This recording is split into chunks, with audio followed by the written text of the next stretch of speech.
चलिए वे रिकॉल करेंगे।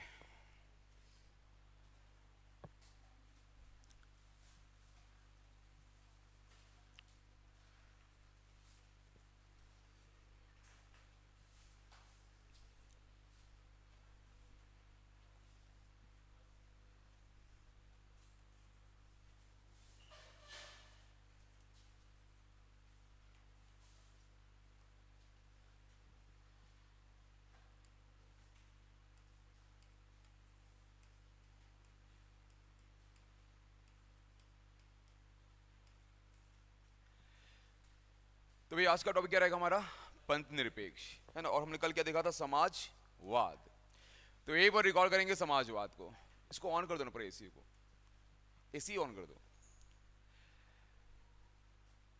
तो भाई हमने ये देखा जो समाजवाद है, समाजवाद को या समाजवाद के कितने रूप होते हैं? दो रूप। क्या क्या है? साम्यवाद और लोकतांत्रिक समाजवाद। अगर हम बात करेंगे इसकी साम्यवाद की, तो साम्यवाद हो या लोकतांत्रिक समाजवाद हो, दोनों का जो उद्देश्य वो क्या है? चार है। और चार उद्देश्य क्या क्या है? कोई बात नहीं, क्या क्या बताओ? संपत्ति का समाजीकरण, उसके बाद समानता, उसके बाद मजदूर एवं वंचित वर्ग का कल्याण और शोषण से मुक्ति। तो ये चार हमारा क्या है? उद्देश्य है। चाहे हम साम्यवाद की बात करें, चाहे हम किसकी बात करेंगे? लोकतांत्रिक समाजवाद। तो दोनों में वही बातें हैं।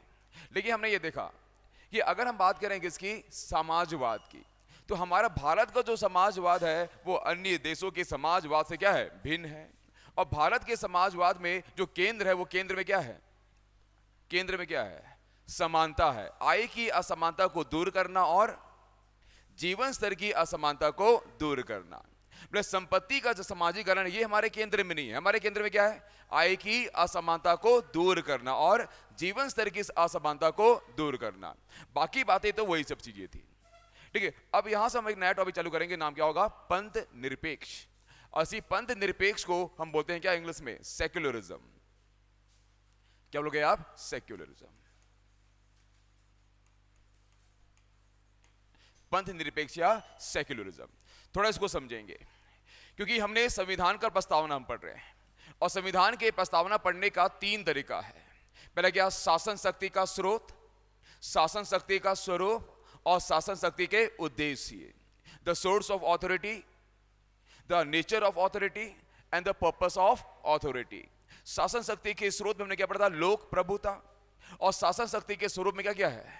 हमें एक ऐसा देश बनाना है जो क्या हो? गणराज्य हो। और वो गणराज्य क्या होना चाहिए? समाजवादी और पंथ निरपेक्ष और लोकतंत्रात्मक। क्या होना चाहिए? गणराज्य। लेकिन उसमें क्या? संपूर्ण प्रभुत्व संपन्न। तो संपूर्ण प्रभुत्व संपन्न समाजवादी लोकतंत्रात्मक पंथ निरपेक्ष गणराज्य हमें बनाना है। तो ये वो एडजेक्टिव है जो हमें बनाना है हमारे देश को। और उसमें एक नाम क्या आएगा? पंथ निरपेक्ष। क्या आएगा आपका? पंथ निरपेक्ष। और अगर हम बात करेंगे पंथ निरपेक्ष की, तो पंथ निरपेक्ष को हम इंग्लिश में क्या बोलेंगे? सेक्युलरिज्म। तो पहले इस शब्द को हमको समझना है कि भाई सेक्युलरिज्म का मतलब क्या होता है, पंथ निरपेक्ष का मतलब क्या होता है। तो आप में से ऐसा कौन आदमी जो बताएगा कि सेक्युलरिज्म या पंथ निरपेक्ष का मतलब क्या होता है? क्या समझते बताओ? कोई बताएगा? फिर भी एक दिमाग लगाओ, चलो बताओ क्या है। Very good, very good. बस सभी धर्मों को समान रूप से देखता है भारत। तो पंथ निरपेक्ष क्या हुआ?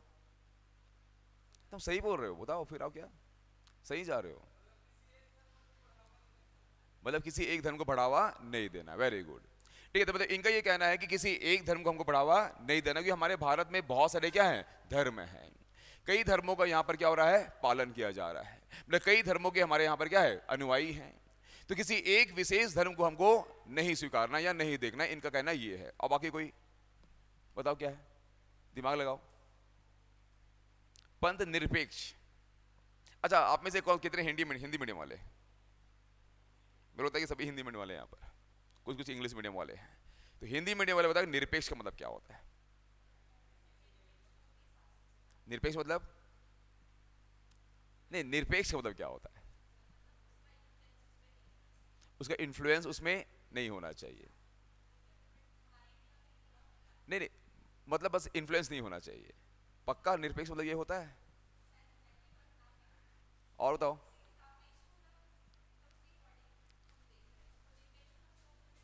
नहीं, निरपेक्ष का मतलब ये नहीं होता है। आप बताओ, कैसे कर रहे हो यार हिंदी मीडियम का तुम लोग? बताओ जी। ये दादा छुआछूत ले आ रहा है। आप बताइए। किसी के पक्ष में ना होना, निरपेक्ष, ठीक है, काइंड ऑफ। आप निष्पक्ष, मतलब निरपेक्ष मतलब निष्पक्ष। तुम जी? बिना, अरे कई बात है, बोलो ना, उसी का कॉपी पेस्ट है। और कोई? तुम तो बता दिए। सामान्य रूप में देखना। हाँ चलो, एक और, एक पॉइंट और मिल गया। तुम मतलब क्या बोल सकते हो?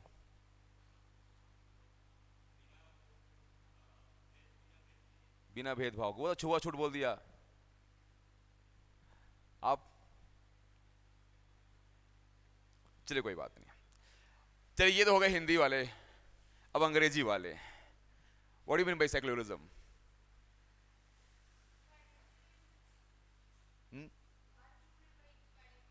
धर्म में इक्वालिटी, आप बताइए। Equality in religion, equality same. चलिए सब गलत है यहां पर, ठीक है। तो हम बात करेंगे इसकी, पंथ निरपेक्ष की। चलिए अब देखते हैं पंथ निरपेक्ष है क्या यहां पर।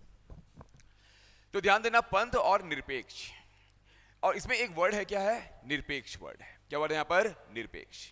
निरपेक्ष का मतलब होता है तटस्था। क्या होता है? तटस्था। तो ये जो वर्ड है इसका मतलब होता है तटस्था। तो निरपेक्ष शब्द का मतलब क्या हुआ? तटस्था। अब तटस्था को हम इंग्लिश में क्या बोलेंगे? तो तटस्था को हम इंग्लिश में बोलते हैं टू गेट इल्यूड। क्या बोलते हैं? इल्यूड। अभी मैं बहुत खतरनाक इंग्लिश बोल दिया हूं। मैंने क्या दिया है? इल्यूड। तो मैंने एक वर्ड यूज किया, क्या? इल्यूड। या मैंने एक वर्ड यूज किया, क्या है? तटस्था। तो तटस्था मतलब बचकर निकल जाना या बचना। क्या करना है? बचना। तो इल्यूड मतलब क्या करना है? बचना। इल्यूड क्या है? बचना। अगर कोई व्यक्ति इल्यूसिव है तो इल्यूसिव मतलब वो बचकर निकल गया है। तो बचना को हम क्या बोलेंगे? इल्यूड। क्या बोलोगे आप? Elude. To get elude. To get elude मतलब क्या है? बच जाना या बच के निकल जाना। तो किससे बचना? पंथ से। किससे बचना? पंथ से। क्लियर ये? क्लियर ये? लेकिन कई जगह आप ये देखते हो कि पंथ निरपेक्ष के बदले हम क्या बोलते हैं? धर्म निरपेक्ष। क्या बोलते हैं? धर्म निरपेक्ष। तो कई जगह हमें क्या वर्ड मिलेगा? धर्म निरपेक्ष। तो आप मुझे बताओ कि आपके संविधान में पंथ निरपेक्ष शब्द है कि धर्म निरपेक्ष शब्द है? पंथ निरपेक्ष शब्द है। मतलब पंथ निरपेक्ष शब्द का यह बता रहा है कि किसी धर्म को नहीं मानना, किसी धर्म से बचकर निकल जाना। अगर बात आ रही है धर्म वाली, तो वहां से क्या करना है? बचना है। वहां से क्या करना है? बचना। मतलब कभी भी किसी धर्म को विशेष हमें क्या नहीं देना है? महत्व नहीं देना है। वहां से क्या होना है? बच जाना है। तो आप मुझे बताओ कि हम पंथ निरपेक्ष क्यों लिखे हैं, धर्म निरपेक्ष क्यों नहीं लिखे हैं?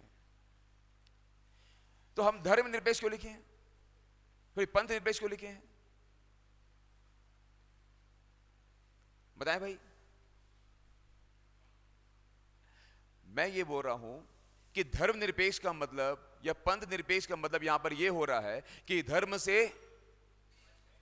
बच के निकल, धर्म वाली बातें नहीं करना है हमको, किसी एक विशेष धर्म को हमको महत्व नहीं देना है।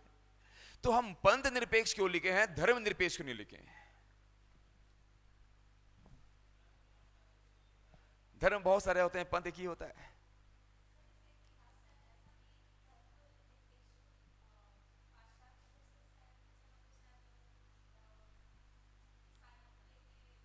बिल्कुल गलत बात।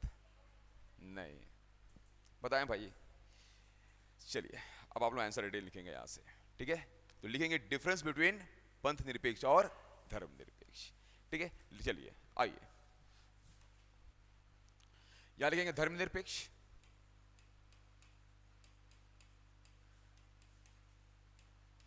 यहां लिखेंगे सेक्युलरिज्म,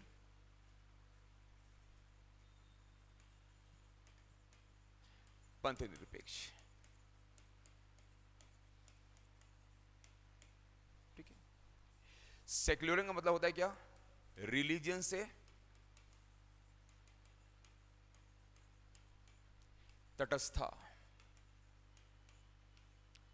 गेटिंग इल्यूड फ्रॉम रिलीजियन। रिलीजन से तटस्थता, गेटिंग इल्यूड फ्रॉम रिलीजियन। ठीक है, अब यहां ध्यान देंगे साउली, यहां ध्यान देंगे। रिलीजन का मतलब, रिलीजन जो है ये एक इंग्लिश वर्ड रेलिगेयर से निकला है। कहां से निकला है? रेलिगेयर से। जो रिलीजन वर्ड है वो एक इंग्लिश वर्ड कहां से निकला है? रेलिगेयर से। और हम अगर बात करें क्या रेलिगेयर की, तो रेलिगेयर मतलब होता है, रेलिगेयर मतलब होता है जोड़ना। क्या होता है? जोड़ना। तो जो रेलिगेयर शब्द है, इस रेलिगेयर शब्द का मतलब क्या होता है? जोड़ना, एडिशन करना, कंबाइन करना। ठीक है, तो रेलिगेयर का मतलब क्या होता है? जोड़ना। तो रिलीजन वर्ड किससे निकला है? रेलिगेयर से। और रेलिगेयर का मतलब क्या होता है? जोड़ना। तो किसको किससे जोड़ना? मनुष्य को ईश्वर से जोड़ना। तो मनुष्य को ईश्वर से जो जोड़ता है वो क्या है? रिलीजियन है। वो क्या है? रिलीजियन। तो रिलीजन ने क्या किया? मनुष्य को ईश्वर से जोड़ा, ह्यूमन को गॉड से क्या किया? जोड़ा। तो जो ह्यूमन को गॉड से जोड़ रहा है, जो मनुष्य को ईश्वर से जोड़ रहा है, जो इस लोक को परलोक से जोड़ रहा है, जो इस लोक को परलोक से जोड़ रहा है, उसको हम क्या बोलेंगे? रेलिगेयर। और यही रेलिगेयर क्या है? रिलीजियन है। क्या है? रिलीजियन। जहां रिलीजियन आएगी तो रिलीजन के केंद्र में क्या जाएगा? भगवान। क्या जाएगा? भगवान। मतलब अगर हम बात करेंगे रिलीजन की तो वहां हमेशा क्या आएगा? गॉड आएगा। क्या आएगा? गॉड। तो एक गॉड होगा और उस गॉड से कौन जुड़ेगा? मनुष्य जुड़ेगा। उस गॉड से कौन जुड़ेगा? मनुष्य जुड़ेगा। तो उसको हम क्या बोलेंगे? रेलिगेयर। ये क्या है? वो रिलीजन। समझ में आ रहा है कि नहीं आ रहा है? तो अगर मनुष्य ईश्वर से जुड़ रहा है तो ईश्वर से जुड़ने का उसका कोई ना कोई क्या होगा? साधन। कोई ना कोई क्या होगा? साधन। अब वो साधन क्या होगा? या तो धर्म ग्रंथ होगा। क्या होगा? या तो धर्म ग्रंथ होगा, या तो क्या होगा? उपासना होगा। क्या होगा? उपासना। या तो कोई एक ऐसा लिटरेचर होगा जिस लिटरेचर के मीन से एक ह्यूमन किससे कनेक्ट करेगा? गॉड से। या तो कोई रिचुअल होगा, उस रिचुअल से भी हम क्या करेंगे? गॉड से क्या करेंगे? कनेक्ट करेंगे। तो वो रिचुअल, वो लिटरेचर क्या है? रिलीजियन है। वो क्या है? रिलीजियन। तो किसी भी जो रिलीजन है उसका आधार क्या होता है? दो चीज। क्या किया? लिटरेचर और क्या? रिचुअल्स। और यही जो लिटरेचर है, ये जो रिचुअल्स है, ये जो धर्म ग्रंथ है, और ये जो क्या है? उपासना, ये किसी मनुष्य को किसे जोड़ेगा? भगवान से। और इसी को हम क्या बोलेंगे? रेलिगेयर। क्या बोलोगे आप? रेलिगेयर। तो सेक्युलरिज्म का मतलब क्या है? कि हमको बचना है किसे? उस धर्म ग्रंथ से। हमसे बचना है, हमको बचना है किससे? उन उपासना से, जिससे मनुष्य कहां जा रहा है? ईश्वर के पास जा रहा है। ठीक है, तो इसका नाम क्या है? सेक्युलरिज्म। क्या नाम है? सेक्युलरिज्म। अब बात समझ में आया? अब बात समझ में आया? तो सेक्युलरिज्म का मतलब क्या होता है? रिलीजन से तटस्था। किसे? रिलीजन से तटस्था। और सेक्युलरिज्म में जो रिलीजन शब्द है, इस रिलीजन शब्द का कहां से निकला है? रेलिगेयर से। और रेलिगेयर का शाब्दिक अर्थ क्या है? जोड़ना। किसको किससे जोड़ना? मनुष्य को ईश्वर से जोड़ना। और मनुष्य को ईश्वर से कैसे जोड़ोगे? धर्म ग्रंथ या उपासना से। मतलब अगर मैं वेद पढ़ रहा हूं तो वेद के माध्यम से मनुष्य जुड़ रहा है किससे? ईश्वर से। अगर मैं कुरान पढ़ रहा हूं तो कुरान के माध्यम से मनुष्य जो रहा है, मनुष्य जो है वो अल्लाह से क्या हो रहा है? जुड़ रहा है। तो यह है ग्रंथ है। और वही अगर मैं रोज नमाज पढ़ रहा हूं तो नमाज मेरा क्या है? उपासना है। तो अगर मैं नमाज पढ़ रहा हूं तो नमाज पढ़ने से भी एक इंसान अल्लाह से क्या हो रहा है? जुड़ रहा है। अगर मैं रोज दिन ओम नमः शिवाय कर रहा हूं तो अगर मैं ओम नमः शिवाय कर रहा हूं तो मतलब मैं रोज शिव से क्या हो रहा हूं? जुड़ रहा हूं। और इसी को हम क्या बोलेंगे? रिलीजियन बोलेंगे। क्या बोलेंगे हम? रिलीजियन। और इसी से हमको बचना है। इसीलिए क्या हो जाएगा? वो सेक्युलरिज्म। क्या हो जाएगा? वो सेक्युलरिज्म। अब बात आती है सेक्युलरिज्म को हिंदी में क्या लिखेंगे? क्योंकि हमारा जो संविधान है वो किस में लिखा हुआ है? इंग्लिश में लिखा हुआ है। और इंग्लिश में मेरे पास वर्ड क्या गया? क्या वर्ड आ गया? सेक्युलरिज्म वर्ड आ गया। अब इस सेक्युलरिज्म को हम हिंदी में क्या लिखेंगे? पंथ लिखेंगे धर्मनिरपेक्ष। मामला यहां बैठता है, कई जगह धर्मनिरपेक्ष लिखाता है तो कई जगह पंथ निरपेक्ष लिखाता है, लेकिन धर्मनिरपेक्ष सही है कि पंथ निरपेक्ष सही है, ये हमको देखना है। तो पहले आप देखो क्या धर्मनिरपेक्ष, कि धर्मनिरपेक्ष का मतलब क्या होता है, फिर एक आईएएस को क्वेश्चन सॉल्व करेंगे। ठीक है, तो मैं देखो आप धर्मनिरपेक्ष, मैंने क्या बोला है, धर्मनिरपेक्ष।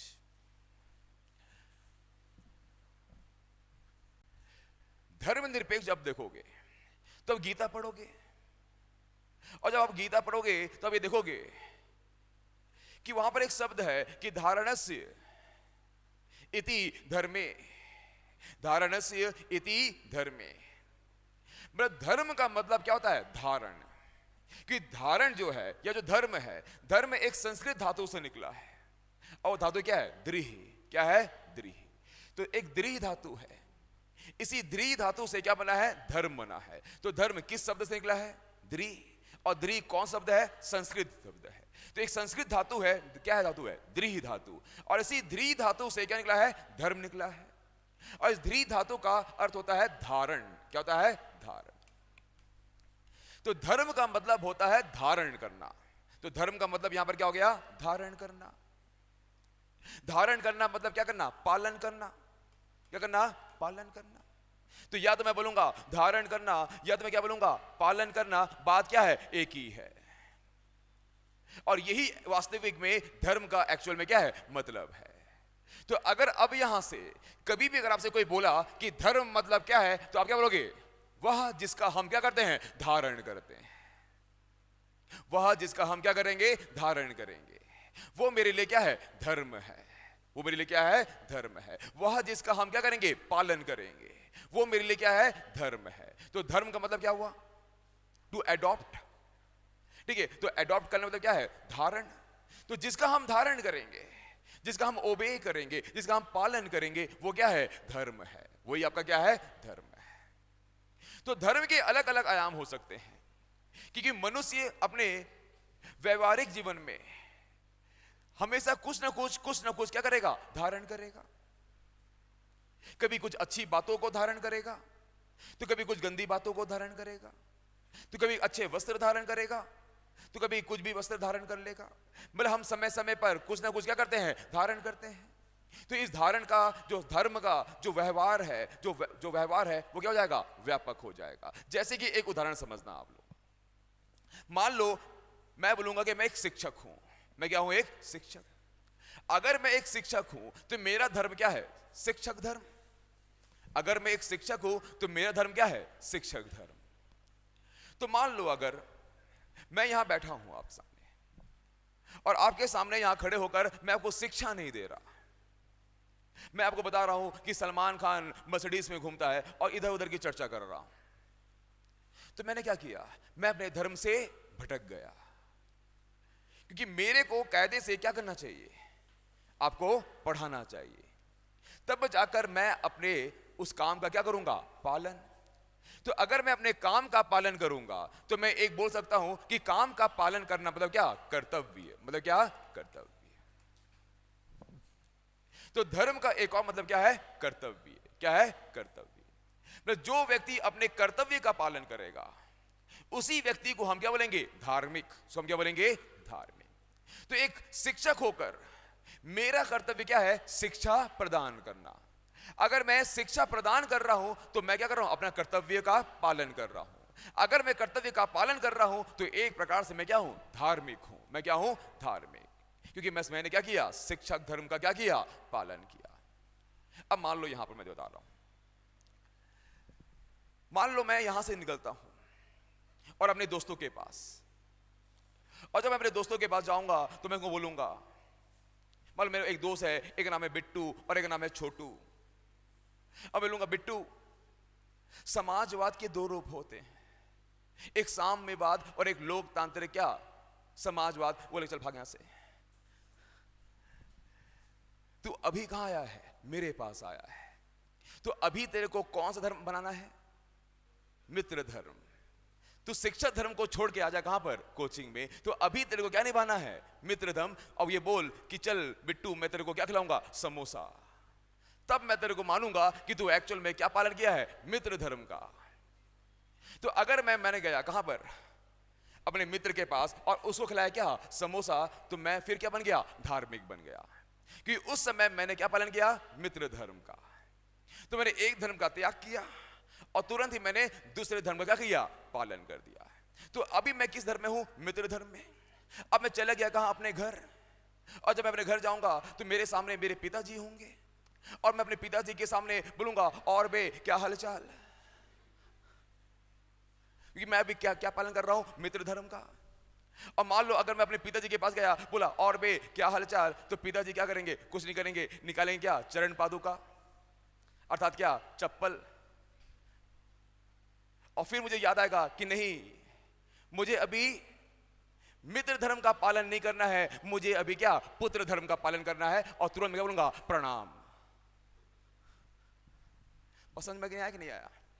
मतलब मैं अपने व्यवहार जीवन में बार बार एक धर्म को अपनाता हूं और बार बार एक धर्म को कर रहा हूं, त्याग कर रहा हूं। तो अभी मैं क्या बन गया, अभी मैं पितृ धर्म का पालन कर रहा हूं, फिर पुत्र धर्म का पालन कर रहा हूं। अब अचानक से मेरा वहां कोई लड़का या संतान दिख गया और मैं उसको बुलाऊंगा, इधर आओ, आइए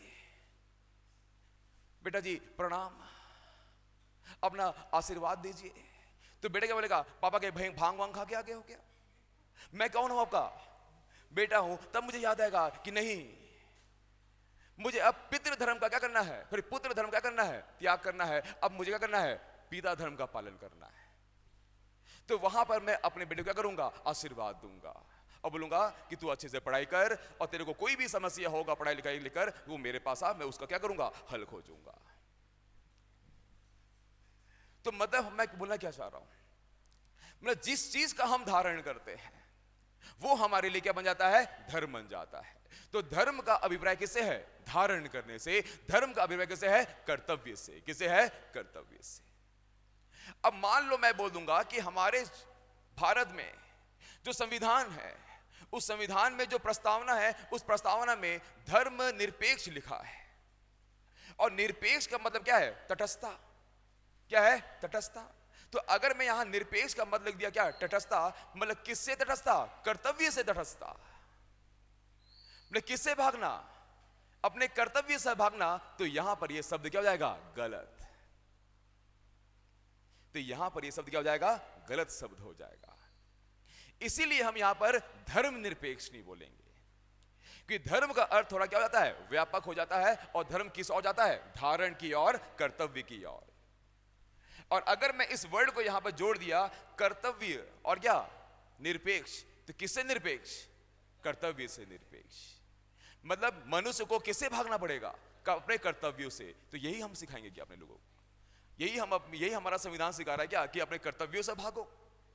तो हम बोलेंगे कि नहीं, हमको अपने कर्तव्यों से नहीं भागना है, हमें अपने कर्तव्यों क्या करना है, पालन करना है।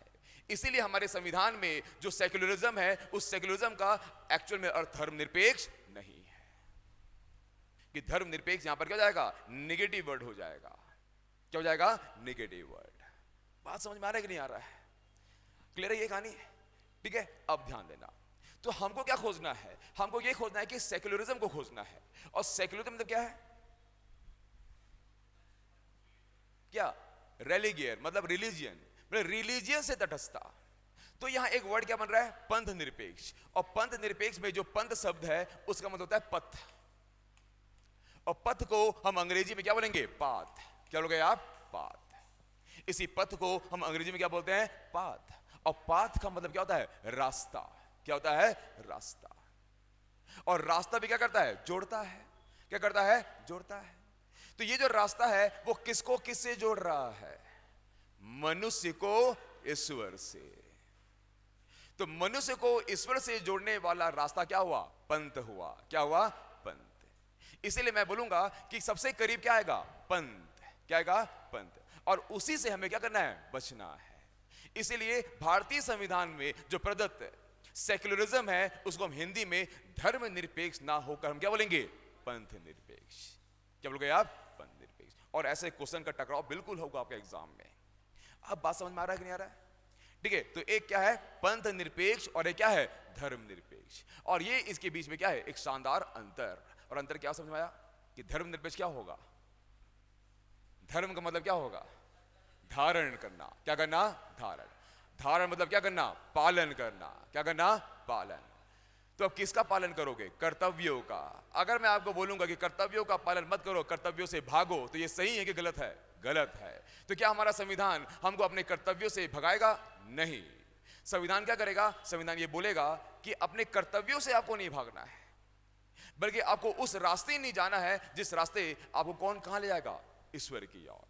इसीलिए हमारे संविधान में जो शब्द है वो धर्म निरपेक्ष ना होके क्या है? पंथ निरपेक्ष। ये पंथ निरपेक्ष ही एक्चुअल में सेक्युलरिज्म है, रादर देन धर्म निरपेक्ष।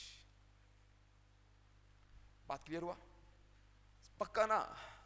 समझ में आया कि नहीं अच्छे से अब यहां पर? ठीक है, एकदम शानदार तरीके से। पक्का? ठीक है, अब चलिए, अब लिखिए यहां पर। ठीक है, तो हमारे पास वर्ड क्या आ गया? पंथ निरपेक्ष।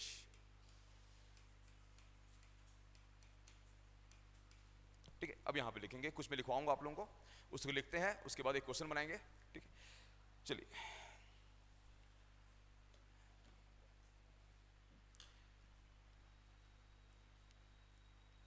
लिखेंगे।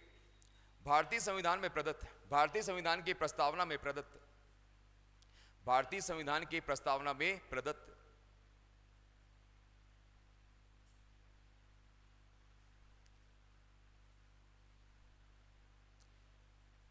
पंथ निरपेक्ष,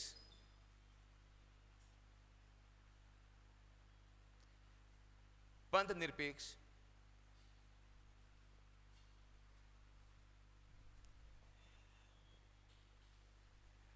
व्यवहार में भारत में नहीं दिखाई पड़ता। या ऐसे लिखो, पंथ निरपेक्ष व्यवहार में अप्रासंगिक हो रखा है। व्यवहार में भारतीय संविधान की प्रस्तावना में वर्णित या प्रदत्त धर्म निरपेक्ष या पंथ निरपेक्ष व्यवहार में अप्रासंगिक हो रखा है। व्यवहार में अप्रासंगिक हो रखा है। इंग्लिश में लिखवा रहा हूं। In our Indian constitution, in the preamble of our Indian Constitution, in the preamble of our Indian Constitution, the term secularism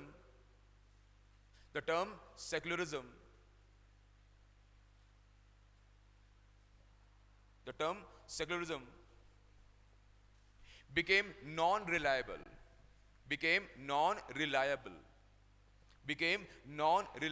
discuss।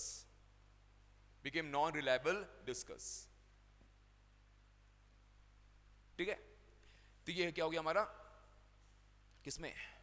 English में। चलिए इसके उत्तर लिखेंगे अपन। अब बात समझना, अगर आपके मेंस में कोई ऐसा प्रश्न आता है जहां पर हमें क्या लिखा है? चर्चा करना। क्या करना? चर्चा। तो मैंने आपको बताया है कि अगर ऐसा क्वेश्चन आ रहा है जिसमें हमको चर्चा करना है, मतलब वहां पर 2 पैराग्राफ आएगा। जो पहला पैराग्राफ होगा, उस पहले पैराग्राफ में आपको बताना है कि क्यों कहा जा रहा है, ऐसा क्यों कहा जा रहा है। और दूसरे में जो आएगा उसमें क्या आएगा? आपका खुद का तर्क, आपका खुद का तर्क।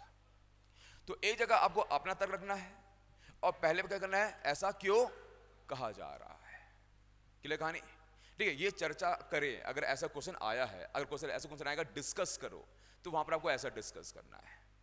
2 पैराग्राफ जाएगा, उस 2 पैराग्राफ में क्यों ऐसा कहा गया और एक में आपका मत, आपका क्या व्यू, कि आपकी क्या व्यू है, लिखेंगे यहां पर। थोड़ा लॉन्ग लिखाऊंगा, उसको फिर आप शॉर्ट करना है अपने घर में। लिखेंगे, पंथ निरपेक्ष से तात्पर्य है, पंथ निरपेक्ष से तात्पर्य है,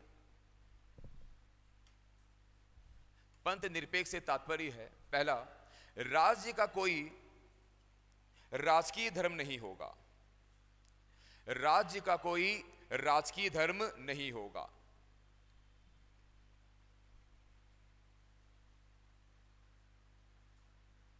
There shall be no state religion of any state, राज्य का कोई राजकीय धर्म नहीं होगा। There shall be no state religion of any state।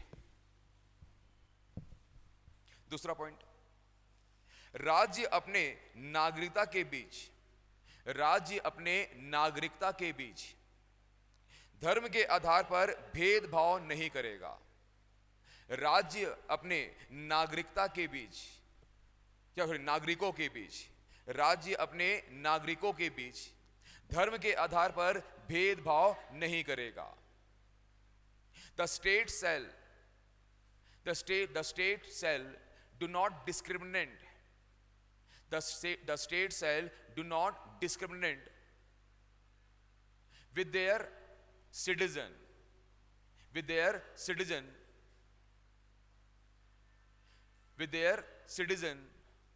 on the basis of religion. तो राज्य अपने नागरिकों के बीच धर्म के आधार पर कोई भेदभाव नहीं करेगा। तो राज्य अपने नागरिकों के बीच धर्म के आधार पर कोई भेदभाव नहीं करेगा। तीसरा पॉइंट, सभी धार्मिक अनुयायियों को धार्मिक स्वतंत्रता का अधिकार प्राप्त होगा। सभी धार्मिक अनुयायियों को धार्मिक स्वतंत्रता का अधिकार प्राप्त होगा। सभी धार्मिक अनुयायियों को धार्मिक स्वतंत्रता का अधिकार प्राप्त होगा।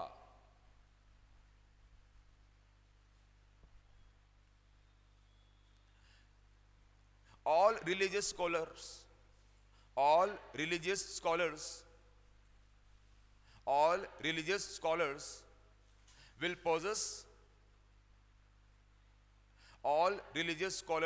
will possess the religious rights, will possess their religious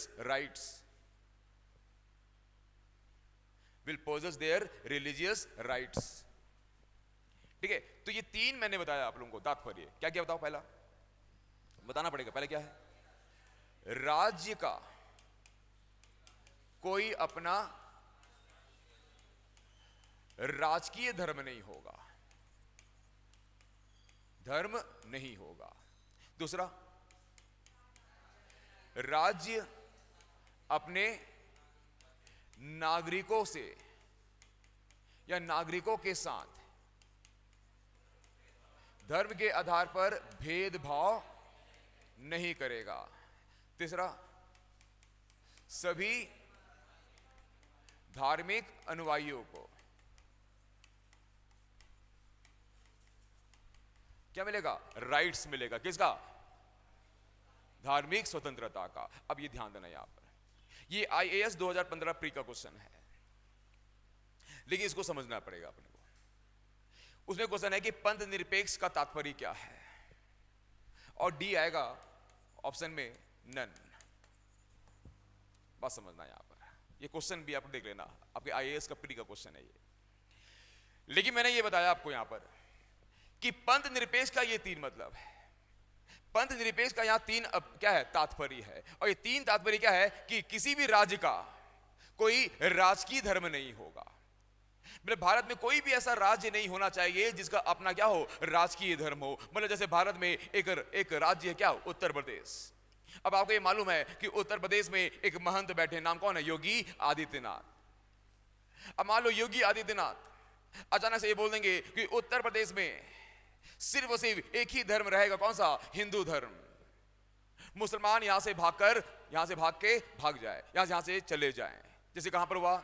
Jammu Kashmir में, कि कश्मीर में कश्मीरी पंडितों को क्या किया गया? भगा दिया गया, क्योंकि उसको विशेष दर्जा मिला हुआ है। लेकिन मान लो ऐसे ही कहां हो जाए? भारत के कहां पर? यूपी में।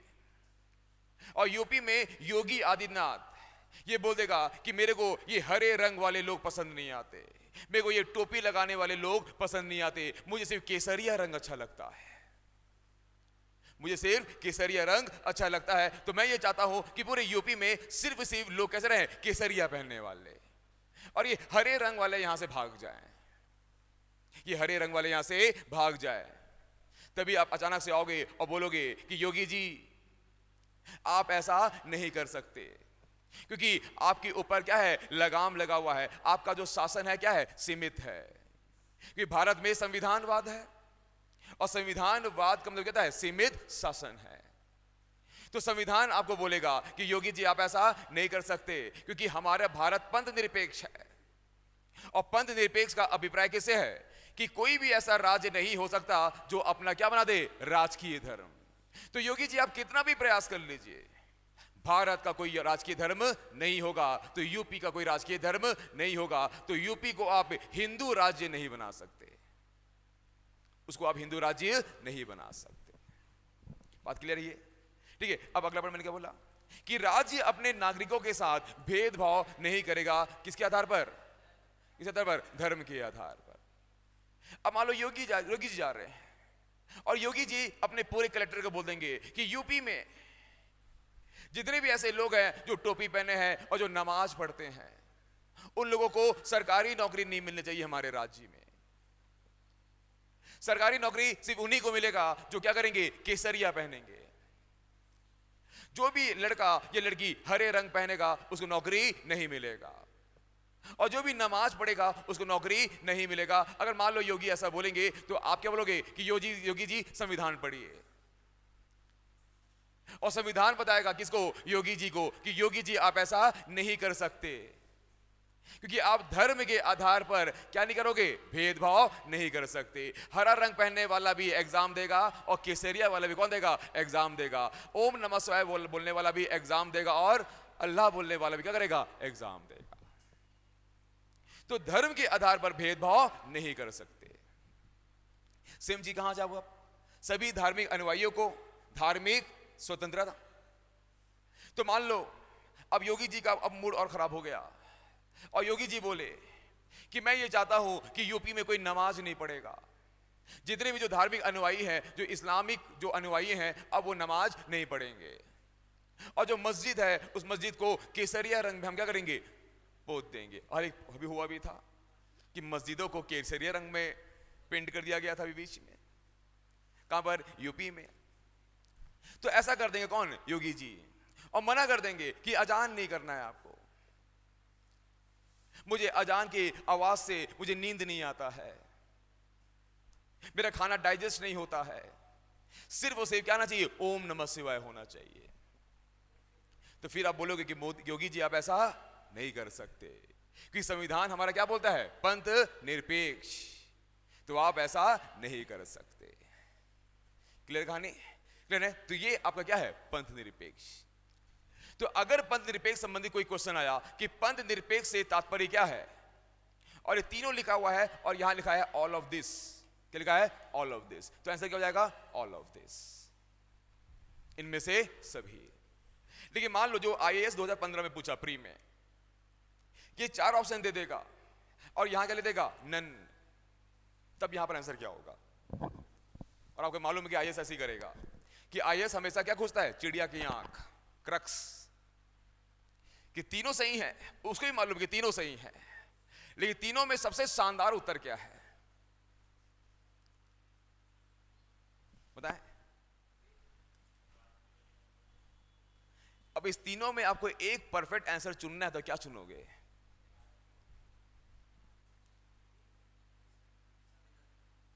क्या सभी धर्म के अनुयायियों को धार्मिक स्वतंत्रता,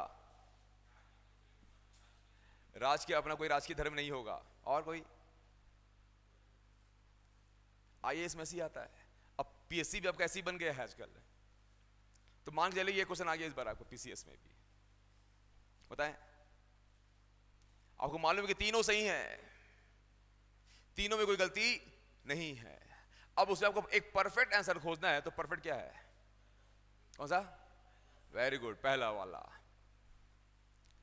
राज्य का अपना कोई राजकीय धर्म नहीं होगा। जब राज्य का अपना कोई राजकीय धर्म नहीं होगा तो उसमें यह अंतर्निहित है कि उस राज्य के अंदर में धर्म के आधार पर भेदभाव नहीं होगा, और उस राज्य के अंदर में धार्मिक अनुयायियों को धार्मिक स्वतंत्रता मिलेगी, यह उसके अंदर निहित है। तो इसका आंसर क्या हो जाएगा, राज्य का अपना कोई राजकीय धर्म नहीं होगा। इसलिए हमारे देश का कोई राजकीय धर्म नहीं है। भले ही पाकिस्तान का अपना एक राजकीय धर्म है, कौन सा, इस्लाम, लेकिन इंडिया का कोई राजकीय धर्म नहीं है। इंडिया एक क्या है, सेक्युलर कंट्री है। क्या कंट्री है, सेक्युलर, क्योंकि इंडिया में कोई भी अपना खुद का रिलीजन, स्टेट रिलीजन इंडिया का नहीं है। राजकीय धर्म इंडिया का नहीं है।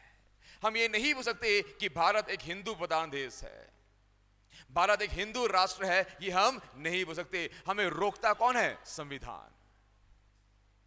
हमें कौन रोक देगा? संविधान रोक देगा। संविधान आपको चीख चीख के बोलेगा कि आप ये मत बोलिए कि भारत एक हिंदू राष्ट्र है। भारत क्या है? Secular country. क्या कंट्री है? सेक्युलर।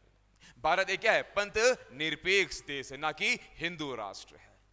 क्योंकि गलत आपको हिंदू राष्ट्र होना था, ठीक है, लेकिन ये हिंदू राष्ट्र नहीं है। कौन आपका? भारत। ये संविधान में बन गया, ये संविधान में लिखा गया। इतनी बातें क्लियर हुई आपको? तो कभी भी अब पंथ निरपेक्ष आपसे पूछेगा तो पंथ निरपेक्ष का अर्थ बता देना वाला। पंथ से क्या? तटस्थता, ठीक है। और पंथ मतलब क्या होता है? रास्ता। किसका रास्ता? मनुष्य को ईश्वर से जोड़ने वाला, इहलोक को परलोक से जोड़ने वाला रास्ता, वो क्या होता है? पंथ। और उससे क्या? तटस्थता। और पंथ का अभिप्राय किससे है? ये तीन चीज से, ये तीन क्रक्स है। और ये तीन क्रक्स में एक बेहतरीन क्रक्स कौन सा है? ये चिड़िया की आंख है। ये आपको डालना है कि राज्य का कोई अपना राजकीय धर्म नहीं होगा। बातें क्लियर? इतना पक्का?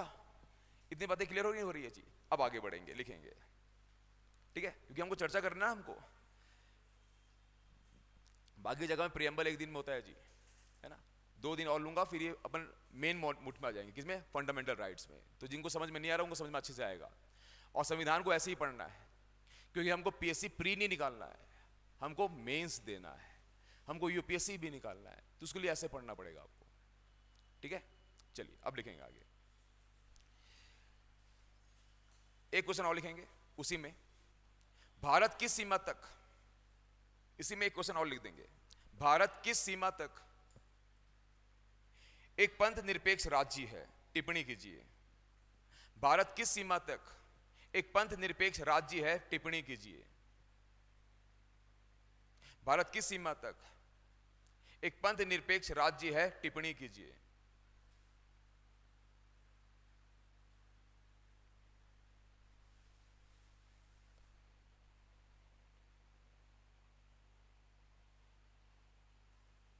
ठीक है। अब ये मैं क्वेश्चन इसलिए लिखवाया क्योंकि ये पूछा हुआ क्वेश्चन है। क्वेश्चन क्या बोल रहा है? भारत किस सीमा तक, किस सीमा। अब सीमा क्या है? सीमा क्या होता है? सीमा तिवारी या सीमा साहू, ऐसा? सीमा क्या है? बाउंड्री। क्या होगा? बाउंड्री। मतलब किस बाउंड्री तक हम क्या है? पंथ निरपेक्ष है। किस बाउंड्री तक हम क्या है? पंथ निरपेक्ष। अब ऐसा क्वेश्चन आ गया तो आपको पहले सोचना चाहिए कि क्वेश्चन में ये लिखा है कि भारत किस सीमा तक एक पंथ निरपेक्ष देश है। मेरा जो एग्जामिनर है वो ये स्वीकार रहा है कि भारत पंथ निरपेक्ष नहीं है। बोले एक सीमा के बाद भारत पंथ निरपेक्ष नहीं है, इसीलिए आपसे क्या पूछा कि किस सीमा तक वो क्या है? पंथ निरपेक्ष। और समझ में आ रहा है कैसे लिखते हैं आंसर राइटिंग? मतलब क्वेश्चन क्या पूछा जा रहा है कि भारत किस सीमा तक क्या है? पंथ निरपेक्ष देश है। मतलब जो एग्जामिनर है वो क्या पूछ रहा है कि किस सीमा तक, मतलब उसको मालूम है कि एक सीमा के बाद नहीं है। क्लियर है? चलिए अब इसका उत्तर लेखन करेंगे आप। तो ये पहले वाला का भी हो जाएगा, इसका भी हो जाएगा उत्तर लेखन, ठीक है। लिखेंगे तो इसका 2 पॉइंट होगा, किस सीमा तक है और किस सीमा तक नहीं है, ठीक है। तो किस सीमा तक है तो लिखेंगे राजनीतिक तौर पे, राजनीतिक तौर में, इन पॉलिटिकल व्यू, राजनीतिक तौर में, राजनीतिक तौर में भारत एक पंथ निरपेक्ष देश है। भारत एक पंथ निरपेक्ष देश है। Politically India is a secular country. Politically India is a secular country, ठीक है। दूसरा पॉइंट, व्यवहार में भारत को पंथ निरपेक्ष राज्य बनने में समय लगेगा। व्यवहार में भारत को पंथ निरपेक्ष देश बनने में समय लगेगा।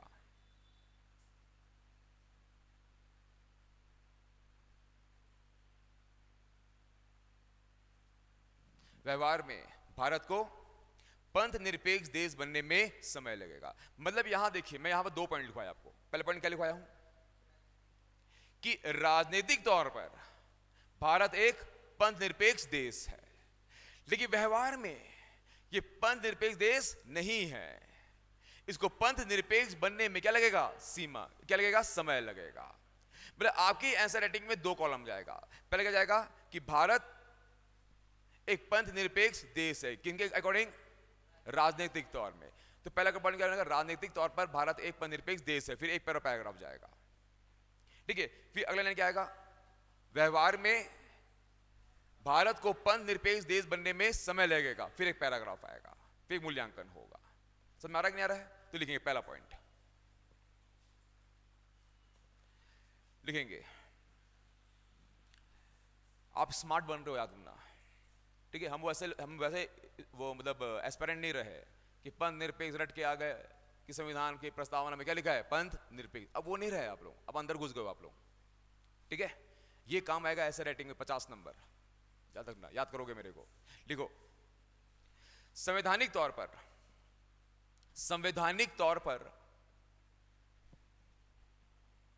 भारत को एक पंथ निरपेक्ष राज्य माना जा सकता है। संवैधानिक तौर पर भारत को एक पंथ निरपेक्ष देश माना जा सकता है। संवैधानिक तौर पर भारत को एक पंथ निरपेक्ष देश माना जा सकता है।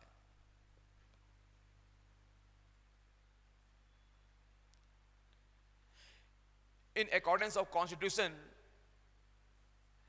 India can assume as a secular country.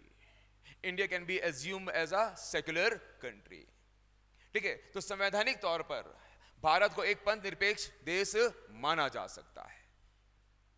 क्यों माना जाता है? क्योंकि भारत के संविधान के प्रस्तावना में लिखा हुआ है। तो भारत के संविधान के प्रस्तावना में जब इसको पंथ निरपेक्ष लिखा गया है, तो हम क्या बोलेंगे कि संवैधानिक तौर पर भारत को एक पंथ निरपेक्ष देश माना जा सकता है। अगला पॉइंट लिखेंगे क्योंकि करके, क्योंकि पहला पॉइंट, भारत में राज्य का कोई राजकीय धर्म नहीं है। भारत में राज्य का कोई राजकीय धर्म नहीं है। भारत में राज्य का कोई राजकीय धर्म नहीं है। वही पॉइंट जो मैं लिखा था स्टार्टिंग में। ठीक है, और संविधान के प्रस्तावना में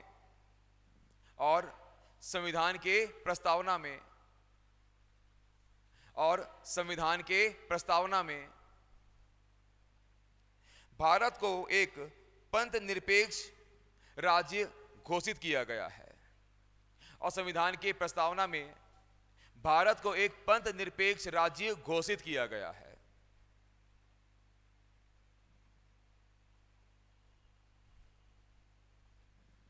ठीक है, प्रस्तावना में भारत को एक पंथ निरपेक्ष राज्य घोषित किया गया है। आपका आंसर यही बन रहा है। देखो पहला पॉइंट, संवैधानिक तौर पर भारत को एक पंथ निरपेक्ष देश कहा जा सकता है क्योंकि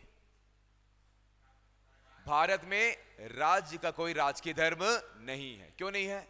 क्योंकि संविधान में भारत को क्या माना गया है? पंथ निरपेक्ष देश। अब दूसरा पॉइंट क्या था? राज्य अपने नागरिकों के बीच धर्म के आधार पर भेदभाव नहीं करेगा। ठीक है, अब लिखेंगे अगला पॉइंट, दूसरा पॉइंट,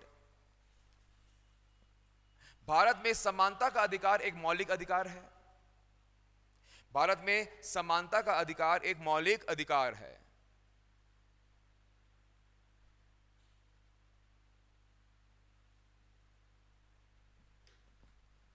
भारत में समानता का अधिकार एक मौलिक अधिकार है जो धर्म के आधार पर भेदभाव करने की मनाही करता है। भारत में समानता का अधिकार एक मौलिक अधिकार है। भारत में समानता का अधिकार एक मौलिक अधिकार है जो धर्म के आधार पर भेदभाव करने की मनाही करता है। जो धर्म के आधार पर भेदभाव करने की मनाही करता है। जो धर्म के आधार पर भेदभाव करने की मनाही करता है। जब हम फंडामेंटल राइट्स पढ़ेंगे तो हम ये पाएंगे कि equality is a fundamental rights given to every citizen of India. भारत के हर एक सिटीजन को हमने क्या दिया है? Right to equality. If equality is there, तो इसका मतलब यह है कि there will be no discriminancy. किसी प्रकार का भेदभाव नहीं होगा, ना जाति, ना धर्म, ना लिंग, ना नस्ल, ना क्षेत्र। किसी भी आधार पर किसी भी भारतीयों के साथ भेदभाव नहीं होगा, क्योंकि हमारे भारत में क्या है? मौलिक अधिकार। और मौलिक अधिकार में क्या है? समानता का अधिकार। तो समानता का अधिकार यह बोलता है कि छुआछूत भारत में नहीं होगा, भेदभाव भारत में नहीं होगा। तो भेदभाव जब नहीं होगा मतलब धर्म के आधार पर भी भेदभाव नहीं होगा। तो ये भी कंप्लीट हो गया आपका कि भारत के संविधान में क्या है? मौलिक अधिकार, जो क्या दे रहा है आपको? समानता का अधिकार। क्या दे रहा है आपको? समानता का अधिकार। क्लियर कहानी? अगला पॉइंट लिखेंगे, तीसरा पॉइंट।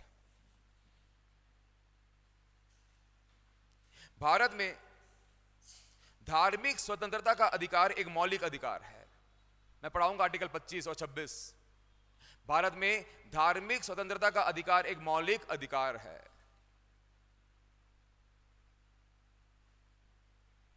भारत में धार्मिक स्वतंत्रता का अधिकार एक मौलिक अधिकार है, जो सभी धार्मिक अनुयायियों को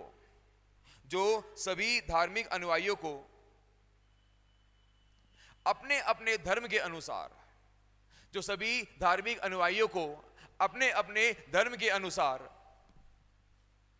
अपने अपने धर्म के अनुसार आचरण करने की आजादी देता है। अपने अपने धर्म के अनुसार आचरण करने की आजादी देता है। आचरण करने की आजादी देता है। तो ये पॉइंट भी हो गया आप लोगों का, तीनों पॉइंट आ गया।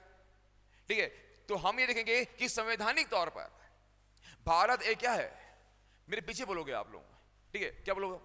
कि संवैधानिक तौर पर भारत एक क्या है? पंथ निरपेक्ष देश है। बोलो क्या? संवैधानिक तौर पर भारत एक पंथ निरपेक्ष देश है। क्योंकि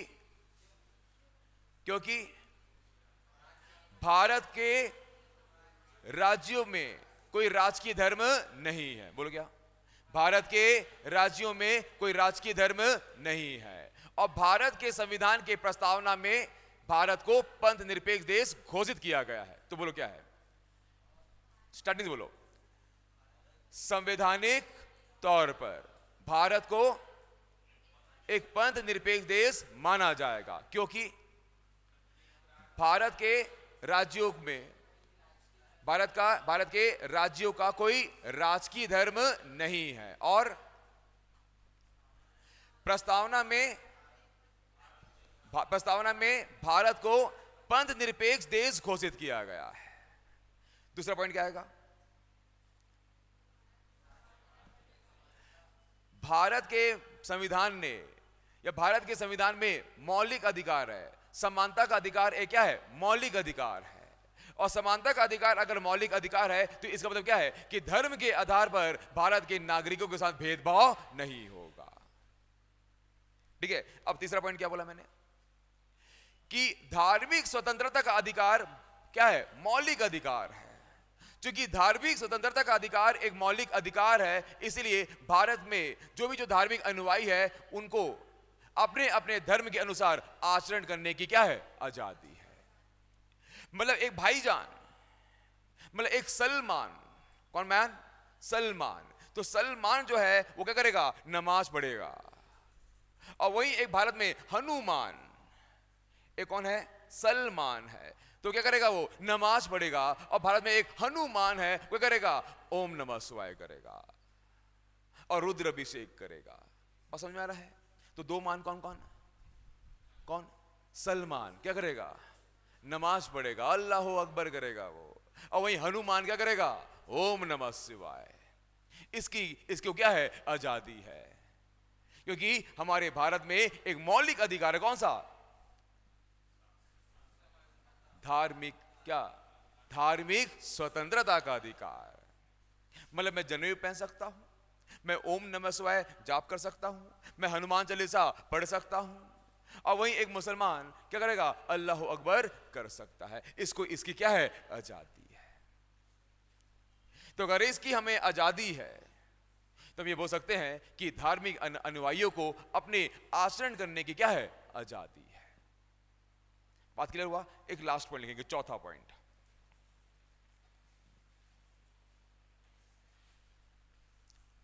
भारत में किसी भी धर्म ग्रंथ के तुलना में, भारत में किसी भी धर्म ग्रंथ के तुलना में, भारत में किसी भी धर्म ग्रंथ के तुलना में, भारत में किसी भी धर्म ग्रंथ के तुलना में संविधान की सर्वोच्चता का सिद्धांत प्रचलित है। भारत में किसी भी धर्म ग्रंथ के तुलना में, भारत में किसी भी धर्म ग्रंथ के तुलना में संविधान के सर्वोच्चता, द सुप्रीमेसी ऑफ कॉन्स्टिट्यूशन, संविधान के सर्वोच्चता का सिद्धांत प्रचलित है। The doctrine of supremacy of constitution, संविधान के सर्वोच्चता का सिद्धांत प्रचलित है। सिद्धांत को अंग्रेजी में डॉक्ट्रिन बोलते हैं। तो संविधान के सर्वोच्चता का सिद्धांत प्रचलित है, और देश का शासन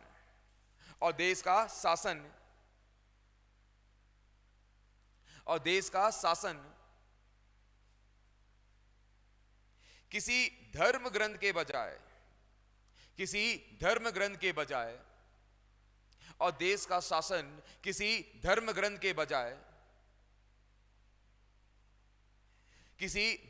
के बजाय संविधान के प्रावधानों के तहत चलाया जाता है। और देश का शासन किसी धर्म ग्रंथ के बजाय संविधान के प्रावधानों के तहत चलाया जाता है। प्रावधान मतलब provisions, according to the provisions of constitution. ठीक है, भारत के संविधान के प्रावधानों के तहत चलाया जाता है।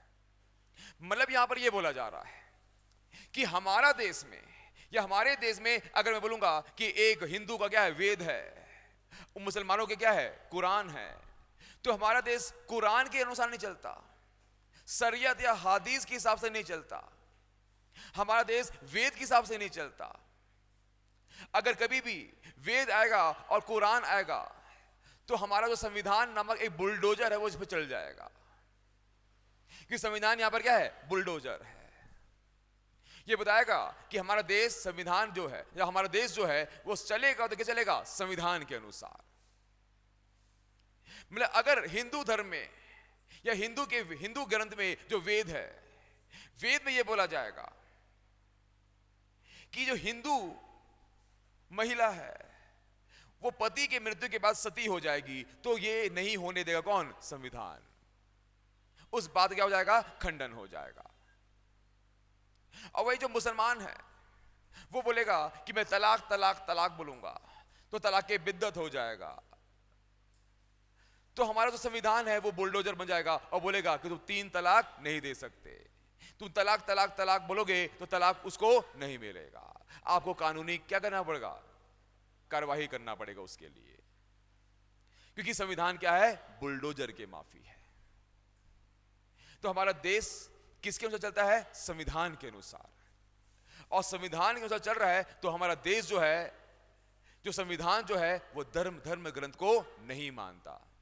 क्योंकि वो धर्म ग्रंथ को नहीं मानता तो हम ये बोलेंगे कि क्या है, पंथ निरपेक्ष। अब चले जाइए कहां पर, पाकिस्तान, या कहां चले जाइए, तालिबान में भी एक संविधान होगा। तालिबान का एक घटिया संविधान होगा, लेकिन होगा जरूर। लेकिन तालिबान का जो संविधान है उससे ऊपर क्या होगा, कुरान होगा। पाकिस्तान का भी अपना एक संविधान होगा, पाकिस्तान का अपना एक बहुत घटिया संविधान होगा, लेकिन उस संविधान के ऊपर क्या होगा, कुरान होगा। क्या होगा, कुरान। कि कुरान की बातों को ज्यादा महत्व दिया जाएगा रादर देन संविधान के बातों को। लेकिन हमारे भारत में ऐसा नहीं है। हमारे भारत में वेद को महत्व नहीं दिया जाएगा, हमारे भारत में महत्व किसको दिया जाएगा, संविधान को।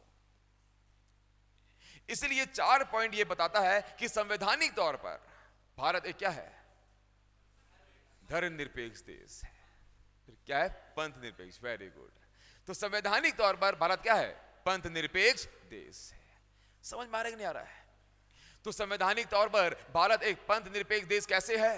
मतलब कुछ अगर ये आ जाएगा तो क्या बताओगे आप लोग? पहला पॉइंट कि भारत के किसी भी राज्य का अपना कोई राजकीय धर्म नहीं है, और भारत के संविधान की प्रस्तावना में भारत को पंथ निरपेक्ष घोषित किया जा चुका है। दूसरा पॉइंट क्या? कि भारत में समानता का अधिकार एक क्या है? मौलिक अधिकार है। क्योंकि समानता का अधिकार एक मौलिक अधिकार है, तो धर्म के आधार पर भेदभाव नहीं होगा। अगला क्या? धार्मिक स्वतंत्रता का अधिकार भी एक क्या है? मौलिक अधिकार है। तो हमारे देश में जितने भी जो धार्मिक अनुयायी है, उन सभी धार्मिक अनुयायियों को अपने आचरण का पालन करने का क्या है? अधिकार है। उसकी क्या है? आजादी है। मतलब हम क्या कर सकते हैं? ओम नमः शिवाय बोल सकते हैं, कोई हमें मना नहीं कर सकता। वो अल्लाह अकबर कर सकते हैं, कोई उनको मना नहीं कर सकता। हम भगवा पहनकर घूम सकते हैं, कोई हमें मना नहीं कर सकता। हम जय श्री राम बोल सकते हैं, हमें कोई मना नहीं कर सकता। क्लियर कहानी? क्योंकि बंगाल में दीदी है, और दीदी को क्या है? दिक्कत है किसे? जय श्री राम से। तो दीदी भी एक पंडित हैं, लेकिन दीदी अलग टाइप की पंडित हैं। उनको जय श्री राम से दिक्कत है। किनको? ममता दीदी को। तो दीदी को बताना पड़ेगा आपको कि दीदी दीदी भारत एक क्या है? पंथ निरपेक्ष देश है, और संविधान हमें एक ताकत देता है, और संविधान का आर्टिकल 25 और 26 धार्मिक स्वतंत्रता का अधिकार, और धार्मिक स्वतंत्रता का अधिकार यह बोलता है कि हम अपने धर्म का आचरण कर सकते हैं, उसकी हमें क्या है? आजादी है। तो मैं और हम सब क्या बोल सकते हैं? जय श्री राम। बात क्लियर है? तो आपका बुलडोजर हमारे ऊपर नहीं चलेगा। बात क्लियर है कि नहीं हो रहा है आपको? तो संवैधानिक तौर पर क्या हुआ? पंथ निरपेक्ष है। लेकिन अब लिखिए क्या? व्यवहारिक तौर पर। क्योंकि आंसर का नेचर क्या था? नेचर यह था कि किस सीमा तक भारत एक क्या है? पंथ निरपेक्ष देश है। तो सीमा क्या बना? संविधान। ठीक है? कि सिद्धांत में दिखता है, लेकिन व्यवहार में नहीं है। और सही में नहीं है। व्यवहार में कहां है? व्यवहार में, व्यवहार में कायदे से ये क्या है? हिंदू देश है। अगर देखोगे तो व्यवहार में है क्या? ऐसा नहीं है। तो लिखेंगे। ठीक है? आइए, क्योंकि हर एक आयाम को पकड़ना पड़ेगा आपको एग्जाम में। ठीक है? बस ज्यादा नहीं, बस ये लिखवाऊंगा 3 पॉइंट, फिर छुट्टी आज का। ठीक है? मैं पहले बता दिया हूं कि मंडे से क्लास टाइमिंग चेंज हो जाएगा। मंडे से मैं अपने फुल फोकस में आ जाऊंगा, जहां आपकी क्लास टाइमिंग ऐसी हो जाएगी कि जो पीएससी वाले हैं वो आएंगे वही 6 से 8:30 तक, और छत्तीसगढ़ और क्या चलेगा? संविधान। और जो यूपीएससी वाले हैं वो आ जाएंगे 4 से, जब इकोनॉमिक्स और क्या चलेगा? संविधान। ठीक है? ये संविधान कॉमन है वहां पर। क्लियर? ठीक है?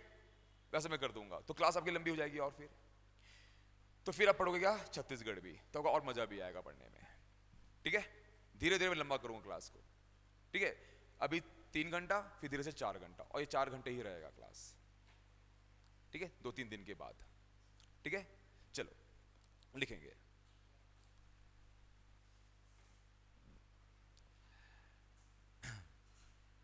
लिखेंगे, यद्यपि सैद्धांतिक तौर पर भारत एक पंथ निरपेक्ष राज्य है।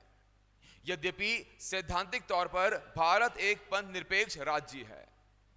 यद्यपि सैद्धांतिक तौर पर भारत एक पंथ निरपेक्ष राज्य है, लेकिन व्यवहार में यद्यपि सैद्धांतिक तौर पर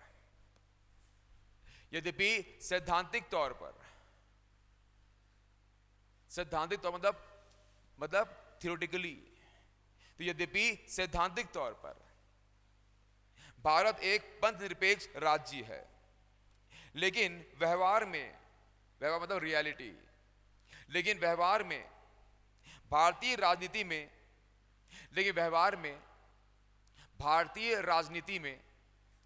व्यवहार में भारतीय राजनीति में भारतीय राजनीति में धर्म की महत्वपूर्ण भूमिका दिखाई देती है, लेकिन व्यवहार में भारतीय राजनीति में धर्म की महत्वपूर्ण भूमिका दिखाई देती है।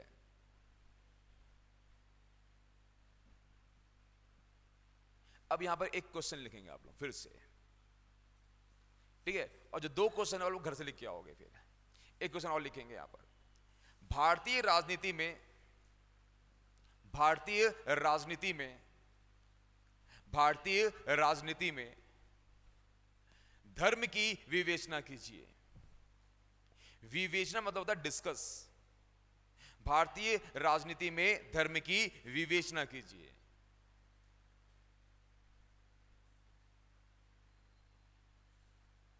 Discuss religion on the basis of Indian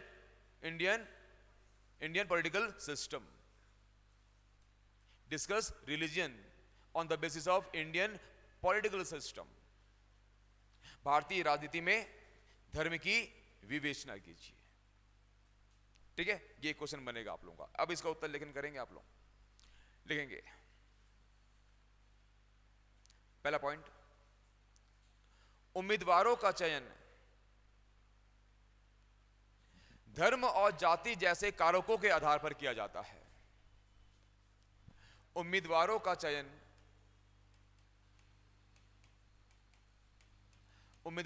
चयन धर्म एवं जाति जैसे कारकों के द्वारा किया जाता है। धर्म एवं जाति जैसे कारकों के द्वारा किया जाता है। ये आप देखते होंगे कि जितने भी जो उम्मीदवार होते हैं, उम्मीदवार मतलब वो विधायक या वो सांसद, अगर आपके बिलासपुर में किसी विधायक को रखा गया है या किसी विधायक को बनाया जा रहा है, उसको खड़ा किया जा रहा है, या किसी सांसद को खड़ा किया जा रहा है, तो ये देखा जा रहा है कि बिलासपुर में कौन से वर्ग के लोग ज्यादा हैं। तो हम ये पाएंगे कि बिलासपुर में जो सरकंडा वाला जो पूरा एरिया है और अधिकांश जो बिलासपुर है वह ब्राह्मण ज्यादा है। अच्छा, ब्राह्मण ज्यादा है तो कांग्रेस क्या करेगा कि कांग्रेस अपना एक उम्मीदवार को खड़ा कर देगा और वो कौन हो जाएगा? शैलेश पांडे, ताकि क्या मिल जाएगा? ब्राह्मण वोट। क्या मिल जाए? ब्राह्मण वोट। और भाजपा खड़ा कर देगा इसको, अमर अग्रवाल को। और अमर अग्रवाल पहले ही एक शानदार नाली बनाया, वो इतना शानदार नाली बनाया कि हर घर में बाढ़ आ जाता था। दुनिया में हमने देखा बाढ़ आते हुए किसमें? नदियों से, लेकिन बिलासपुर में बाढ़ आता है किससे? नालियों से। तो लोगों ने वो देखा, और लोगों ने वो देखा, उसके बाद कौन जीत गए? पांडे जी। तो आपको ये देखना होगा कि उम्मीदवारों का जो चयन है उसका आधार क्या बन जाता है? जाति बन जाता है। या फिर अगर मान लो ये होता कि भारत में, सॉरी बिलासपुर में तालापारा जैसा 20 मोहल्ला और होते, तालापारा 1, तालापारा 2, तालापारा 3, तब हो सकता है कि शैलेश पांडे के बदले सैलउद्दीन खिलजी नामक कोई आदमी आ जाता और उसको हम क्या बना देते? विधायक बना देते। तो यहां पर जो भी उम्मीदवार आ रहा है, उस उम्मीदवार का चयन कैसे हो रहा है? जाति या धर्म के आधार पर हो रहा है। तो भले ही सैद्धांतिक रूप में हम क्या कर रहे हैं? हम ये मनाही कर रहे हैं कि नहीं, हम धर्म को नहीं मानते, लेकिन हमारे अंदर कूट कूट के क्या बसा हुआ है? धर्म बसा हुआ है। कि ये परंपरा ये चला है कि अगर हमने मान लिया कि गौ हमारी माता है, तो क्या है? गाय हमारी माता है। अब चाहे संविधान आ जाए, चाहे कुछ भी आ जाए, हमने बोल दिया माता है मतलब माता है। ठीक है, तो यही होता है। तो व्यवहार में धर्म क्या है? ज्यादा हावी है। कोई कानून भी आ जाएगा तब भी हम उसको नहीं स्वीकारेंगे कि हम ये मानते हैं कि गाय हमारी माता है। बातें क्लियर होने हो रहा है? पक्का? तो ये पहला पॉइंट कि उम्मीदवारों का चयन कैसे हो रहा है? धर्म और जाति के आधार पर। अगर धर्म और जाति के आधार पर हो रहा है मतलब धर्म है, धर्मनिरपेक्ष नहीं है। पंथ है, पंथ निरपेक्ष नहीं है। कई जगह मैं देखा हूं यूट्यूब में ऐसा पढ़ा देते हैं, पंथ निरपेक्ष मतलब पंथ को नहीं मानते, वो सतनाम पंथ और ये पंथ, एक दोनों ऐसे भी लोग मुझे पढ़ाते हैं। तो पंथ मतलब वो नहीं है, पंथ मतलब डायरेक्ट क्या, एक्चुअल का धर्म। क्लियर है कहानी? चलिए अब आगे सेकंड पॉइंट, ठीक है, दूसरा पॉइंट लिखेंगे। चुनाव के दौरान धार्मिक मुद्दों को उठाया जाता है। चुनाव के दौरान धार्मिक मुद्दों को उठाया जाता है, एकदम बात है। चुनाव के दौरान धार्मिक मुद्दों को उठाया जाता है। अब क्या होता है, अब क्या होगा कि मोदी जी आएंगे और मोदी जी बोलेंगे सबका साथ सबका विकास। और विकास कैसे होगा, विकास कैसे होगा? मोदी जी बोलेंगे कि राम मंदिर का निर्माण किया जाएगा। अगर आप हमारा साथ दोगे तो आप हिंदू, आपका क्या होगा, विकास होगा, क्योंकि क्या बनेगा, राम मंदिर। तो राम मंदिर को बनाना है, इसलिए अब की बार मोदी सरकार या अब की बार योगी सरकार। तो जहां बात आएगी किसकी, राम मंदिर की, तो हमारे घर की सभी औरतें, सभी दादी और सभी नानी, सभी दादा और सभी कौन, नाना, बाहर खड़े हो जाएंगे और क्या बोलेंगे, जय मोदी। कि अयोध्या में क्या आएगा, राम मंदिर। तो वोट किसको मिलेगा, मोदी को मिलेगा। तो फिर हम कैसे बोलते हैं कि धर्मनिरपेक्ष है? बिल्कुल धर्मनिरपेक्ष नहीं है, क्योंकि चुनाव में भी मुद्दा क्या उठेगा, धर्म का ही उठेगा। बात क्लियर है? ठीक है, तो पहला पॉइंट क्या हुआ, उम्मीदवारों का चयन भी किस हो रहा है, धर्म और जाति के आधार पर। और चुनाव में भी जो मुद्दा क्या बना है, धार्मिक मुद्दा। ठीक है, अब तीसरा पॉइंट लिखेंगे, जनता का मतदान व्यवहार भी धर्म में से प्रभावित रहता है। जनता का मतदान व्यवहार भी जनता का मतदान व्यवहार भी जनता का मतदान व्यवहार, मतदान मतलब voting, the voting behaviour of citizens, the voting behavior of public, the voting behavior of public, जनता का मतदान व्यवहार भी धर्म आधारित रहता है, धर्म आधारित रहता है या धर्म से प्रभावित रहता है, धर्म से प्रभावित रहता है, इन्फ्लुएंस रहता है किसे, धर्म से। किसका, मतदान व्यवहार भी। अब मान लो मोदी बोलेंगे या योगी बोलेंगे कि अगर आप मुझे चुनोगे तो मैं पूरे यूपी को केसरिया कर दूंगा, मतलब मस्जिद भी क्या हो जाएगा, केसरिया रंग का।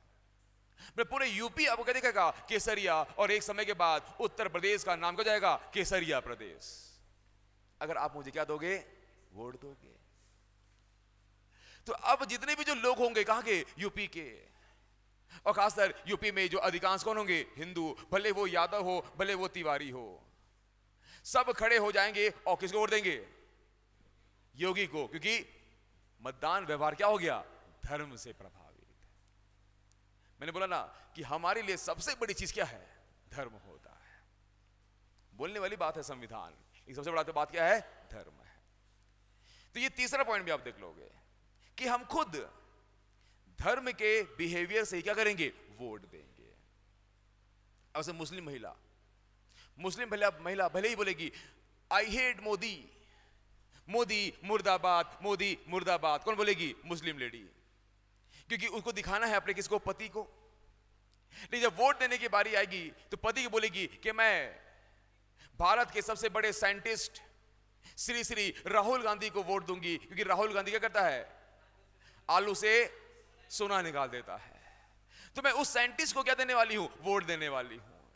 लेकिन वो जाएगी ऐसा बोलकर, लेकिन वहां जाएगी और क्या करेगी, मोदी जी को वोट दे देगी, दाढ़ी वाले भैया को वोट देगी, क्योंकि वो दाढ़ी वाले भैया इसको क्या देंगे, अधिकार देंगे, कौन सा, 3 तलाक का।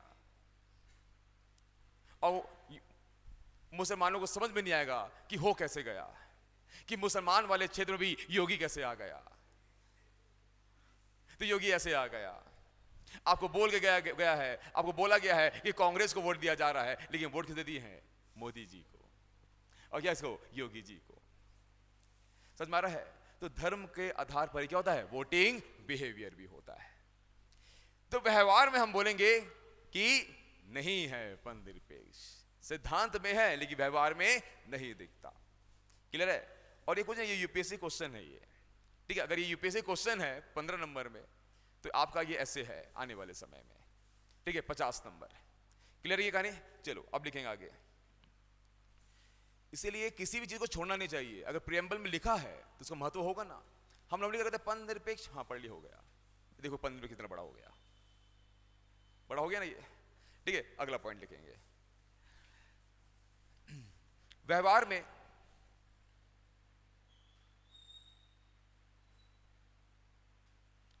भारत में सरकार की नीतियां भी धर्म को प्रभावित करती है।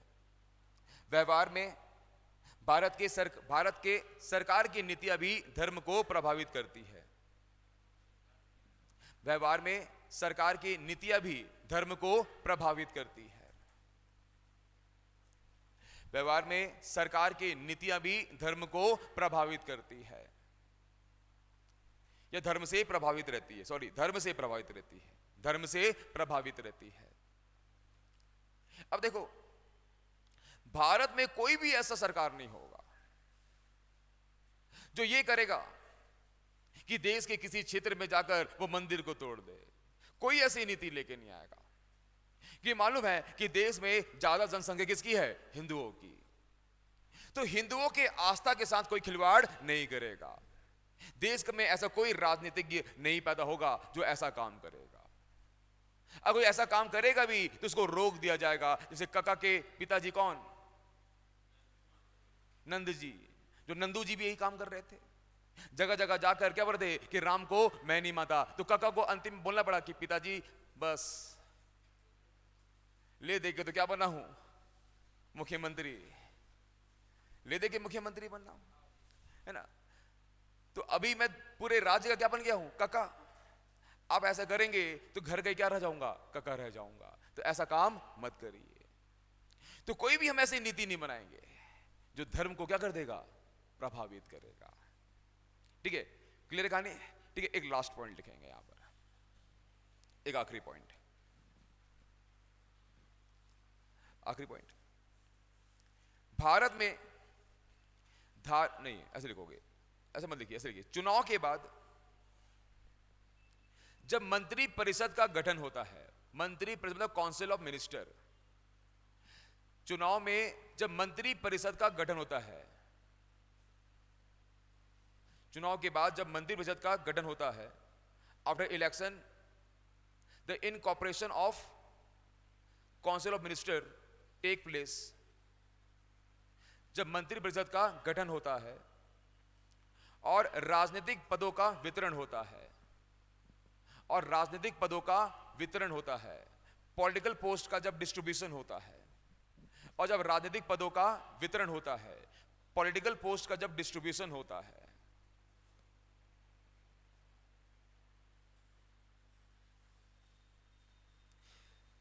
तब वहां भी धर्म और जाति जैसे कारक, धर्म और जाति जैसे कारक महत्वपूर्ण भूमिका निभाती है। तो वहां भी धर्म और जाति जैसे factors, they both plays an important role. धर्म और जाति जैसे कारक ये दोनों एक महत्वपूर्ण भूमिका निभाती है।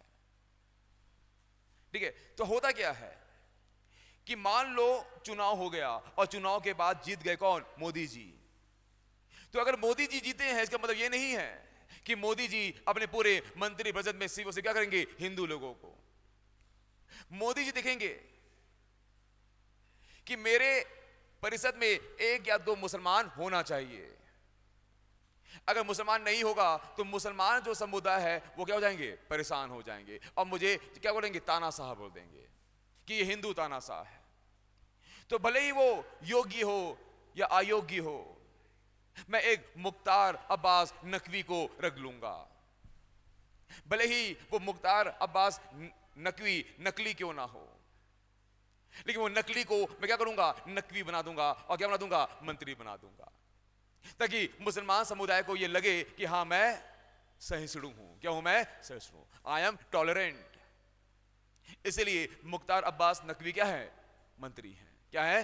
मंत्री।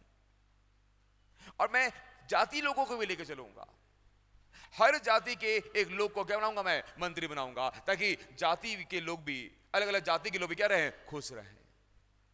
कि मोदी किसी जाति विशेष को ज्यादा ध्यान नहीं दे रहा है, हर जाति को लेकर चल रहा है।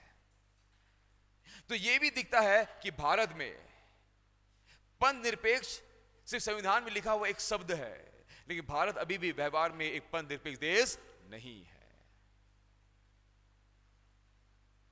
क्लियर हुआ? पक्का क्लियर हुआ? क्लियर हो गया नहीं हुआ जी? अच्छे से? हाँ, पक्का ना?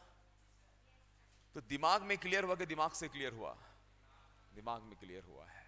हुआ है दिमाग में क्लियर कि दिमाग से क्लियर? दिमाग में क्लियर। पक्का? तो कॉपी बंद करेंगे एक बार अपना, है ना?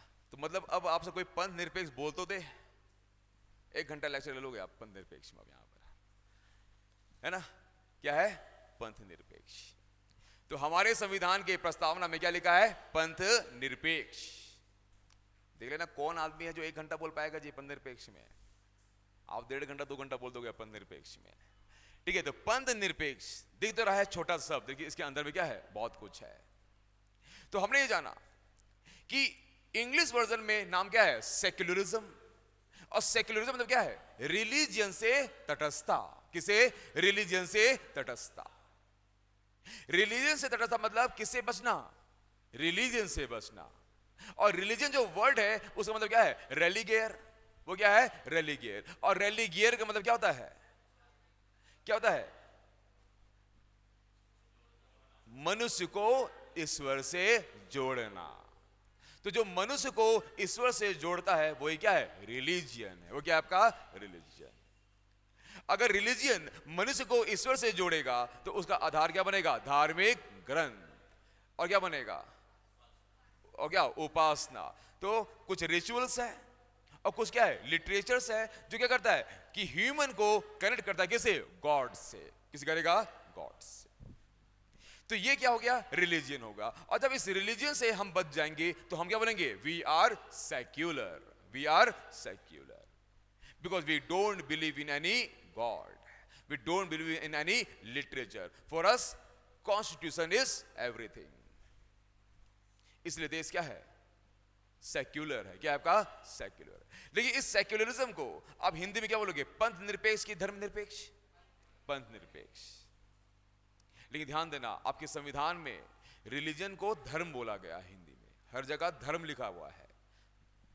ठीक है, तो यह भी बताना पड़ेगा कि संविधान में रिलीजन क्या लिखा गया है? धर्म लिखा हुआ है।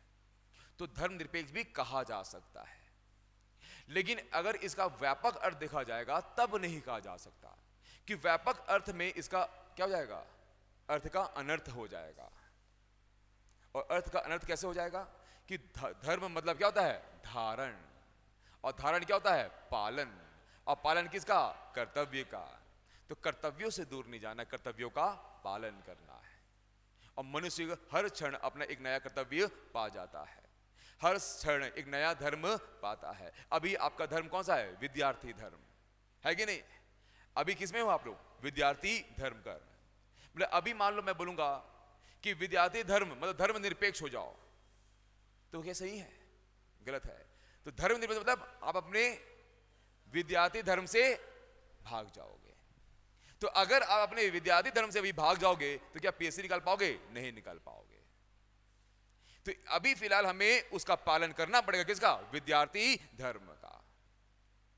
फिर यहां से हम कहां जाएंगे? घर जाएंगे। और घर जाएंगे तो इसको क्या करना पड़ेगा? त्याग।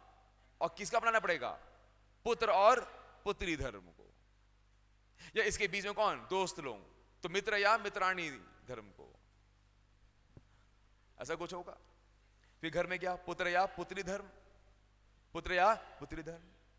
फिर घर मान लो शादी हो गया है तो सास और बहू धर्म, बर्तन और चूल्हा धर्म। तो हर समय कुछ ना कुछ धर्म को हम क्या करते हैं? अपनाते हैं, और एक धर्म क्या करते हैं? त्याग करते हैं। तो इस प्रकार से धर्म निरपेक्ष बोलना क्या हो जाएगा? गलत हो जाएगा। तो हमें क्या बोलना है? पंथ निरपेक्ष। क्या बोलना है? पंथ निरपेक्ष। कि पंथ का मतलब क्या होता है? पाथ। और पाथ मतलब क्या होता है? रास्ता। और वो रास्ता कहां ले जा रहा है? बिलासपुर से रायपुर नहीं, कहां? मनुष्य को ईश्वर की ओर, इस लोक से उस लोक की ओर। और उस लोक कहां पर? परलोक। परलोक क्या है? भगवान वाला परलोक, जहां पर कौन बैठे हैं? इंद्र और मेनका। मेनका गांधी नहीं, मेनका और उर्वशी, अप्सराएं। तो अगर अच्छा कर्म करोगे तो वहां जाओगे, अगर बुरा कर्म करोगे तो वापस यहीं आ जाओगे। ये क्या है? नरक है। और वो क्या है? स्वर्ग है। तो अगर हम लोग यहां पर है, मतलब पक्की बात है कि हमने कोई ना कोई गलत काम किया है पिछली बार, इसलिए फिर टपक गए कहां पर? नरक में। तो बार बार बार बार क्या आएंगे? यहीं पर आएंगे और परेशान होंगे। और परेशान क्यों होंगे? ये तो परेशानी तो है ना, बीएससी की तैयारी करना, आईएएस की तैयारी करना क्या है? परेशानी है। इसलिए क्या है? नरक है कि नहीं जी? तो इसी नरक में स्वर्ग की खोज करना है। और नरक में स्वर्ग की खोज क्या है? आईएएस बन जाना या डिप्टी कलेक्टर बन जाना। पक्का? पक्का समझ में आया? पक्का? तो आप मुझे बताओ, पंथ निरपेक्ष से क्या तात्पर्य है? 3 चीजों का। क्या क्या बोलना पड़ेगा पीछे पीछे? बोलिए। राज्य का कोई राजकीय धर्म नहीं होना चाहिए। दूसरा, राज्य अपने नागरिकों के साथ धर्म के आधार पर भेदभाव नहीं करेगा। तीसरा, राज्य के सभी धार्मिक अनुयायियों को धार्मिक आचरण करने की आजादी होगी। ये क्या है? पंथ निरपेक्ष का तात्पर्य। और भारत किस सीमा तक पंथ निरपेक्ष है? तो संविधान तक। कहां तक? संविधान। व्यवहार में नहीं है। क्लियर बातें? चलिए ठीक है, थैंक यू। कल बस, और कल खत्म हो जाएगा प्रियम्बल, और फिर मंडे से हम पढ़ेंगे एक्चुअल चीजें, एक्चुअल में पीएससी और यूपीएससी। ठीक है, आर्टिकल चालू कर दूंगा मैं, और उधर छत्तीसगढ़ चालू कर दूंगा, और इधर से हिस्ट्री चालू कर दूंगा। मजा भी आएगा आप लोगों को। और हिस्ट्री में मैं बन जाऊंगा कि आपका दादा या दादी या नाना या नानी जो कहानी सुनाती थी ना, तो वही कहानी सुन सुन के पढ़ेंगे। ठीक है, चलिए, थैंक यू।